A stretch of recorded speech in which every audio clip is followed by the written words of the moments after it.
2011 का world cup Bharat में हो रहा था। पूरे देश की उम्मीदें आसमान पर थीं। सचिन तेंदुलकर का आखिरी वर्ल्ड कप। देश चाहता था ये कप सचिन के लिए जीतना है। टीम में अनुभव भी था, जोश भी था। वीरेंद्र सहवाग की आक्रामकता, गंभीर की स्थिरता, धोनी की कप्तानी, युवराज का जुनून। पहला मैच भारत वर्सेस बांग्लादेश। इस मैच को भारत ने 87 रन से जीता। भारत की टूर्नामेंट की शुरुआत अच्छी रही। दूसरा मैच भारत वर्सेस इंग्लैंड। ये मैच टाई रहा। तीसरा मैच भारत वर्सेस आयरलैंड। इस मैच को भारत ने 5 विकेट से जीता। चौथा मैच भारत वर्सेस नीदरलैंड। इस मैच को भी भारत ने 5 विकेट से जीता। पांचवा match Bharat versus south Africa. इस मैच को भारत 3 विकेट से हार गया। छठवां match Bharat versus West Indies. इस मैच को भारत ने 80 रन से जीता और इस मैच को जीतकर भारत ने क्वार्टर फाइनल में जगह बना ली।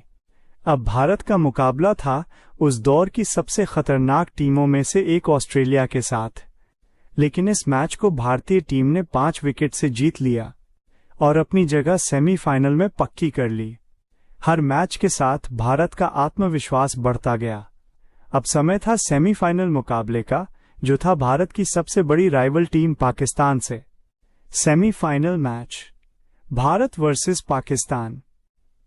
सभी फैंस की दिल की धड़कनें तेज थी, दबाव चरम पर था। लेकिन इस मैच को भी भारत ने 29 रन से जीत फाइनल में जगह बनाई।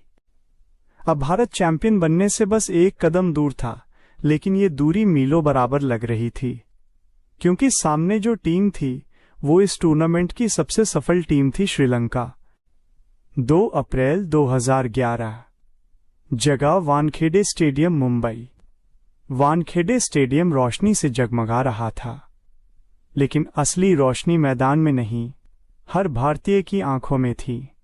28 साल का इंतजार, 1983 के बाद पहली बार विश्व कप जीतने का मौका, और सामने थी मजबूत श्रीलंका की टीम। उस दिन सिर्फ एक मैच नहीं था, वो था करोड़ों भारतीयों का सपना। 2 अप्रैल 2011 को लोगों में सुबह से उत्साह था। लोग मंदिरों, मस्जिदों, गुरुद्वारों में बस यही प्रार्थना कर रहे थे कि भारत फिर 28 साल बाद दोबारा चैंपियन बन जाए। अब वो समय आ गया था जब ये दो टीमें आमने सामने होने वाली थी। टॉस का समय था। भारतीय कप्तान महेंद्र सिंह धोनी और श्रीलंका के कप्तान कुमार संगाकारा बीच मैदान में थे। टॉस श्रीलंकन कप्तान कुमार संगाकारा ने जीता और बैटिंग करने का निर्णय लिया। भारतीय गेंदबाजों ने शुरुआत अच्छी की, लेकिन मैदान पर माहेला जयवर्धने टिके हुए थे। उनकी बल्लेबाजी में क्लास थी। उन्होंने नाबाद 103 रन की पारी खेली। 50 ओवर के बाद श्रीलंका का स्कोर था 6 विकेट पर 274 रन। लक्ष्य था 275 रन का। फाइनल में 275 रन का लक्ष्य आसान नहीं था। भारतीय पारी की शुरुआत हुई। सभी फैंस की दिल की धड़कनें तेज थीं। पहले ओवर की दूसरी गेंद पर वीरेंद्र सहवाग आउट हो गए। अब भारत के लिए ये टारगेट और भी मुश्किल हो गया। स्टेडियम में सन्नाटा छा गया। फिर मैदान में आए गौतम गंभीर, लेकिन कुछ समय बाद ही भारत का दूसरा विकेट सचिन तेंदुलकर के रूप में चला गया। हिया। इस समय भारत का स्कोर 31 रन पर 2 विकेट था। उस पल ऐसा लगा सपना टूट जाएगा, लेकिन उम्मीद की लौ गौतम गंभीर क्रीज पर डटे रहे। ना मुस्कान, ना डर, सिर्फ जिम्मेदारी। उन्होंने धीरे धीरे पारी संभाली। हर रन में धैर्य था। फिर कप्तान महेंद्र सिंह धोनी ने खुद को ऊपर भेजा।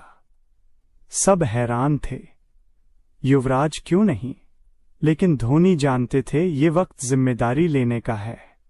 एक साझेदारी जिसने मैच पलट दिया। गंभीर और धोनी की साझेदारी भारत की उम्मीद बन गई। धीरे धीरे रन बढ़ते गए, दबाव कम होता गया, लेकिन फिर गंभीर 97 रन पर आउट हो गए। शतक से सिर्फ 3 रन दूर, लेकिन उन्होंने काम कर दिया था। अब सारी उम्मीदें धोनी पर थीं। धोनी शांत थे, चेहरे पर कोई डर नहीं। उन्होंने स्पिनरों को अटैक करना शुरू किया। बाउंड्री आने लगी। स्कोर 250 पार, 260, फिर 270। अब जीत करीब थी। 49वां ओवर इतिहास का वो क्षण जब भारत को चैंपियन बनने के लिए 4 रन चाहिए थे। कुलसेकरा गेंदबाजी कर रहे थे। पूरे देश की सांसें थम गईं। गेंद आई, धोनी आगे बढ़े, पूरा दम लगाकर शॉट खेला। गेंद हवा में गई, लॉन्ग ऑन के ऊपर से छक्का। Commentary Gunji, Dhoni finishes of in style, और उसी पल भारत विश्व चैंपियन बन गया। 2 अप्रैल 2011 की वो रात जिसने भारत को फिर से विश्व विजेता बनाया। युवराज दौड़कर धोनी से लिपट गए। सचिन को कंधों पर उठाया गया। विराट कोहली ने सचिन के लिए कहा, उन्होंने 21 साल देश की जिम्मेदारी अपने कंधों पर उठाई है, आज हम उन्हें अपने कंधों पर उठाएंगे। पूरे देश में जश्न का माहौल था। पटाखे, ढोल, आंसू, लोग एक दूसरे को गले लगा रहे थे। उस रात भारत सिर्फ जीता नहीं था, भारत एक हो गया था। ये जीत इसलिए इतनी खास थी क्योंकि इस दिन सचिन का सपना पूरा हुआ। 28 साल का इंतजार खत्म। धोनी की कप्तानी अमर हो गई। एक पीढ़ी को यादगार पल मिला। 2 अप्रैल 2011। ये सिर्फ एक तारीख नहीं, एक भावना है। जब भी वो छक्का याद आता है, आज भी रोंगटे खड़े हो जाते हैं।